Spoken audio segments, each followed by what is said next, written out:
Benelli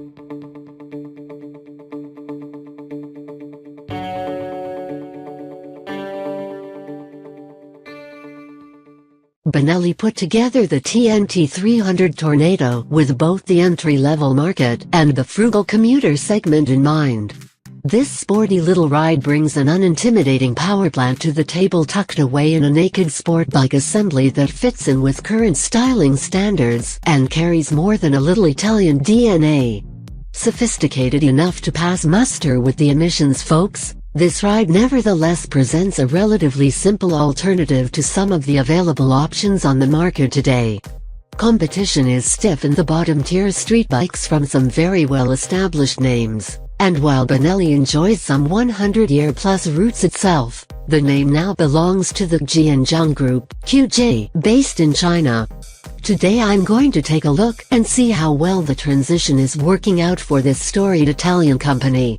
Design a naked standard, the Tornado carries many of the design aspects we expect from the class, and you can still see shades of the old country in the curves of the lines. The entry consists of the usual isolated headlight can with a teeny-tiny fly screen/wind deflector up top. Fly screens don't do much to begin with, and I have serious doubts as to whether this vestigial detail does anything noticeable at all. A stylized front fairing adds a little flair at the front end and pulls double duty as it protects the swept area of the forks from dust and debris. A bit of pullback at the bars allows for an upright riding position, but the lines of the fuel tank allow the rider to tuck in with knee hangers on the tank for some body English. The subframe tapers off to nothing with a pillion pad and grab rails for a passenger or a handy place to bungee some cargo. At a glance, the Tornado pretty much toes the genre line, and it would look at home next to almost any other small displacement naked from a distance, but fit and finish leaves a little to be desired overall. Chassis getting up close and personal with this bike starts to reveal some details that aren't quite as polished as the competition.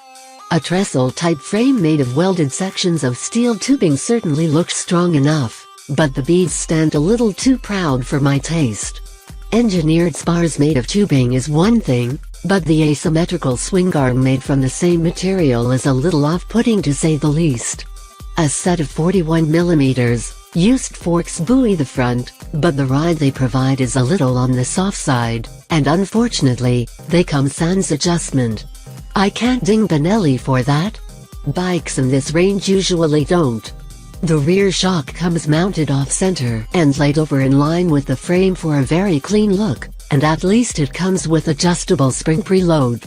Suspension travel at the axle measures out at 5.31 inches front, but only 1.65 inches rear, and cornering clearance is reduced on the right side due to the position of the muffler, so you can expect sparks to fly in hard right turns, especially if you hit a bump while laid over.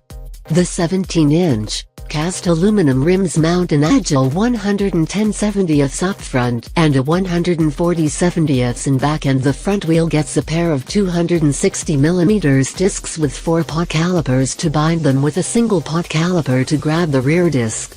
ABS is off the table, and while I can take it or leave it, there will be folks who could benefit from it, and for them, this might be a deal breaker. Seat height shouldn't hurt anybody's feelings though. At 31.3 inches high, it's near the bottom of the spectrum for the genre, but the 55.3-inch wheelbase is average, so it doesn't come off looking like small bike, just a compact one. Drivetrain: a 4-stroke, parallel twin engine serves as the beating heart for this sled, and though it's rather unremarkable overall, it's a proper screamer with a 12,000 RPM redline. The 65mm bore and 45.2mm stroke give us 300cc on the nose, and a 12:1 compression ratio means you'll be buying the high-octane champagne if you want to keep the thing from deselling or knocking. Dual overhead cams time the 4-valve heads, and the water jacket and radiator deals with the waste heat. In spite of the electronic fuel injection and catalytic converters, this mill only manages to meet Euro 3 emissions standards. Bottom line here is there's a major engine redesign on the horizon for Benelli if it wants to keep selling in Europe and North America. The power figures are sort of middling with 37.6 horsepower at 10,000 RPM and 20 pounds and 21 pence of grunt at 9,000 RPM. In light of the 432-pound curb weight, the power output is sufficient for a bit of fun without taxing a beginner's skill set too much, and should allow it to keep up with some of its better-known competitors out of Japan. A standard, non-slipper clutch couples engine power to the 6-speed transmission with a tough chain drive to make the final connection to the pavement. Price buyers in the US can expect to pay $3,999 for this entry-level crotch rocket. It's a budget-minded price tag, but remember that a good deal isn't always a good deal over the long haul.